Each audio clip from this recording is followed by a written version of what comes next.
गप्पाही असं नका करू. दोस्तों, हम देखते हैं कि स्वतंत्रता क्या है. जैसा आप लोग जानते हैं, स्वतंत्रता सभी को प्यारी होती है, लेकिन ये स्वतंत्रता है क्या? आखिर में किस स्वतंत्रता की हम बात करते हैं? आप लोग जानते हैं कि हमारा देश लगभग 290 वर्षों तक अंग्रेजों का गुलाम था. तो वहाँ पर किस तरह की गुलामी थी? क्या स्वतंत्रता है? तो हम सबसे पहले बात करते हैं कि स्वतंत्रता जो प्रमुख रूप से है, ये वैचारिक स्वतंत्रता है. अगर हम स्वतंत्र रूप से सोच नहीं पा रहे दोस्तों, तो कहीं ना कहीं इसका सीधा सा मतलब है हम परतंत्र हैं. हम यहाँ पर जो बात करते हैं वो वैचारिक स्वतंत्रता की बात करते हैं. देखिए, हम लोग इस बात को जानते हैं कि हमारा जो देश है वो 15 अगस्त 1947 को आजाद हुआ. तो उससे पहले क्या था? क्या उससे पहले सभी लोग परतंत्र थे? या आज भी हमारा देश आजाद हो गया, क्या सभी लोग स्वतंत्र हैं? मुझे ऐसा लगता है नहीं है. अगर आप अपने मोबाइल को बार बार देख रहे हैं, आप उसी से बंधे हुए हैं. मैं नहीं कह रहा कि अनयूजुअल यूज उसका ना करिए, लेकिन वो आपकी वैचारिक स्वतंत्रता में बाधक है तो आप स्वतंत्र नहीं है. तो सीधा सा मतलब है कि जब एक किसान अपने खेत पे अगर काम कर रहा है तो उसी में तल्लीन है, उसको लग रहा है कि मैं अपना जो काम कर रहा हूँ, जो मुझे करना चाहिए. दोस्तों, ये स्वतंत्रता है. इसी तरह से जब एक पक्षी आसमान में उड़ रहा है,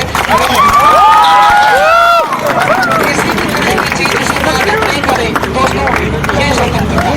एक स्टूडेंट पढ़ रहा है, 2 घंटे 3 घंटे कैसे निकल जा रहे हैं उसको पता ही नहीं चलता. उसको एकदम शौक होता कि अरे ये दोस्तों स्वतंत्रता, ये उसकी स्वतंत्रता, व्यक्तिगत स्वतंत्रता है. कोई भी ऐसी चीज नहीं है जो उसकी स्वतंत्रता में बाधक है. अब वही बच्चा अगर बार बार डाइवर्ट होकर कुछ सोच रहा है तो उसकी निजी स्वतंत्रता में वो बाधक है.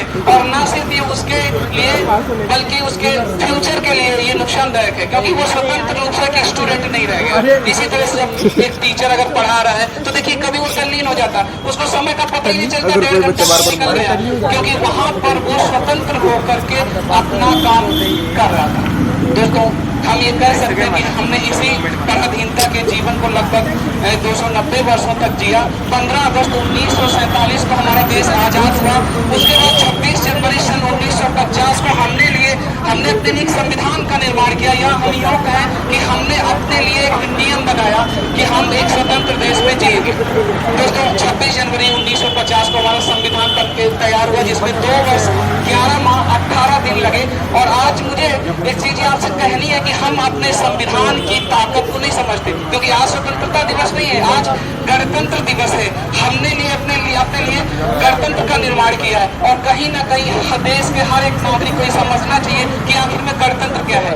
अगर आप क्लास 6 की भी बुक देखेंगे तो उसमें भारत के संविधान की प्रियम्बल लिखी हुई है. दोस्तों, प्रियम्बल संविधान की आत्मा है. और मैं समझता हूँ कि अगर हमें गणतंत्र को समझना है, संविधान को समझना, तो उसको समझना चाहिए. उसकी लाइन से मैं आपके सामने शेयर कर